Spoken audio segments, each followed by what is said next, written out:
Ano ba nangyayari doon? Ba't palagay mo bumoto sila? Ang balita ko, merong mga pondo na nakalagay for later release.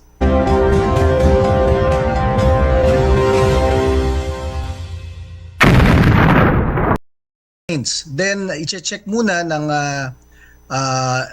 House Committee on Justice kung sufficient in form or in substance. Then after... Yeah, but that's one mode. But you do know the other mode, that from the plenary, it goes straight to the Senate. This was done during the impeachment of former President Erap Estrada. Ang naisip ko dyan, ma'am, kahapon, how come na there are 100 to 200 plus members of Congress na nag-sign sa impeachment ni Vice President Sara Duterte nang hindi man lang na-hearing si Sara Duterte? They don't know the details of the case.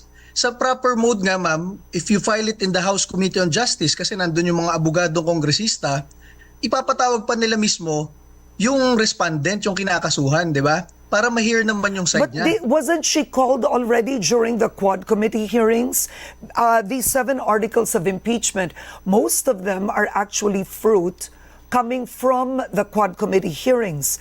How she used her confidential funds, how she used money that was when she was DepEd Secretary. Kumbaga, she attended those hearings. Ang inaantay natin dyan, ipatawag siya ng House Committee on Justice. Then ma-hear ng House Committee on Justice yung both sides. Yung mga nagko-complain, pati yung respondent. Para ma-weigh in ng mga kongresista kung meron bang basis tong impeachment na ito. Ang nakakagulat, nag-approve na lang yung 100 to 200 kahapon, last day of Congress, na ini-impeach nila yung Vice President Sara Duterte. Na sa tingin ko, hindi naman nila alam talaga yung details. Kahit magtanungan tayo, magdebatihan tayo dito sa mga 200 plus na ito, baka yung mismong articles of impeachment hindi nila sa ulo o hindi nila alam, ma'am. So yun ang pinagtataka natin, bakit na railroad ng ganun kabilis? Kung ikaw ay kongresista, you are the representative of your district, of your province, you are representing the people of the Philippines, syempre gusto rin ng mga Pilipino, dahil ibinoto nila si Sara Duterte, 32 million, na ma-hear yung side ni Sara Duterte, di ba? What are you representing? If you railroad the process, binoto ng mga constituents mo si Sara Duterte as their vice president, di ba? All right. So clearly, the Duterte supporters believe that this was railroaded, and you feel that the confidential fund hearing that was conducted by the Committee on Good Government was not sufficient to impeach her. Yes, ma'am. Because in Congress, kahit nga isang kongresista na biglang magtoyo lang, pwede ka na mag-file immediately in the afternoon ng isang House resolution to investigate yung kaaway mo sa buhay. So if the matter is being heard by the Quadcom, it is not the proper forum. Okay. Ayon sa rules of impeachment proceedings, it is the House Committee on Justice. And nakalagay dyan, kung merong inaakusahan, ipapatawag mo para marinig rin yung side po niya. Oo. Tungkol sa impeachment, ma'am. Ano ang plano ngayon ng mga Duterte supporters? Now it's in the Senate already. There was already an INC rally. But ano ang plano po ng grupo ninyo and the other Duterte supporters in the lower house? Yes, ma'am. Sa amin sa Duterte Youth Party List, kinolekta rin namin yung listahan ng 200 plus na kongresista kahapon. 215. Gusto namin i-publish yan. Okay. Kasama yung mga mukha nila at kung anong tinatakbuhan nila ngayong 2025. Gusto namin ipakita sa taong bayan na tanungin mismo nila itong mga kongresista nila if they represented their constituencies yesterday nung bumoto sa kanila. Kasi masabi ko sa inyo, 200 plus yan. Ang kaya ko lang isite yung mismong kongresista ko dito sa Calamba, Laguna. Alam nyo, I just found out yesterday that Vice President Sara Duterte got more votes than our mayor, than our vice mayor, than our congressman. So kung yung congressman namin, si Cha Hernandez, ay bumoto against kay Sara Duterte kahapon, sinong constituency yung nirepresent niya? Sara Duterte got more votes in Calamba City than her, than our mayor and than our but then vice mayor. But Chairman, but in getting more votes, that's not an absolute. At the end of the day, an impeachment process holds sitting officials accountable. In other words, just because you were voted and you were very popular, that was the ERAP story too. right? And he was impeached for accusations of graft and corruption and eventually plunder as well. So ganun din yun. Yes, ma'am. But In other words, Congress those is votes, just having a lot of votes is not an absolute guarantee that you are not accountable to the people.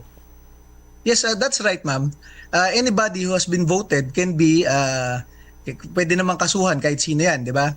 Pero ang gusto natin sana, because lahat nga pinag-uusapan sa Sangguniang Barangay, lahat Okay. pinag-uusapan sa Sangguniang Panlalawigan at Bayan. Bakit itong pinakamataas na venue for debates and discussion ng Pilipinas, the House of Representatives, ba't hindi pinag-usapan yung kinakasuhan? Bakit hindi ipinatawag at na-hear man lang yung kinakasuhan? Ang akala namin, susundin tong published rules of procedure in impeachment proceedings Okay. na ipapatawag ang Vice President sa House Committee on Justice para ma-hear yung side niya.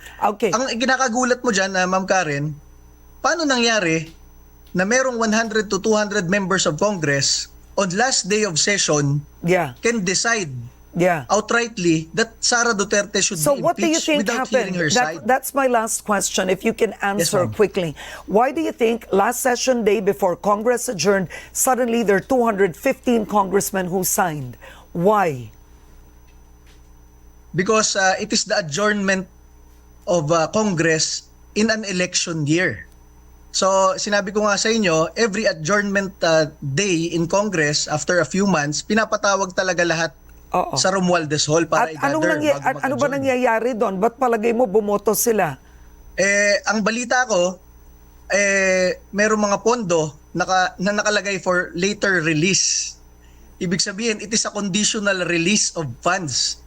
So, if you have been promised millions or hundreds of millions of funds and you do not commit yesterday, baka hindi ma-release yan kasi for later release yan, FLR Okay. yan.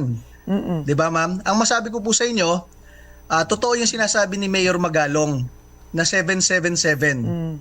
Last year, we have been invited to the Bagong Pilipinas Serbisyo Fair. Okay. Ang sabi sa amin ng mga kapwa kongresista, if you attend, you will be given 777 or 21 million worth of funds in each attendance.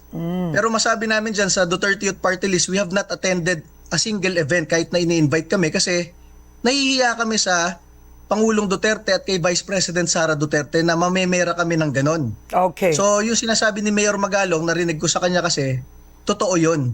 So isa pang maliban sa 777 na yan, last day of session nga kahapon in an election year. So ang balita rin dyan, kasi napagkikwentuhan naman ng mga kapwa kongresista, meron mga pinapangako kahapon na for later release. Okay. So kailangan pag pumirma ka kahapon, panindigan mo yon kasi hindi rin i-release kahit na pirmahan mo. Ang masabi ko lang po lastly, ang kakapal naman ng pagmumukha natin sa Kongreso. Naghahabol naman tayo ng sobrang pondo at pera na yung pinagkatiwalaan ng taong bayan katulad ni Sara Duterte na lahat kayo lumalapit para magpa-picture at mag-Duterte feast ng 6 na taon, kaya nyong pirmahan ng impeachment nang hindi pa nahihir ang kaso mismo. On that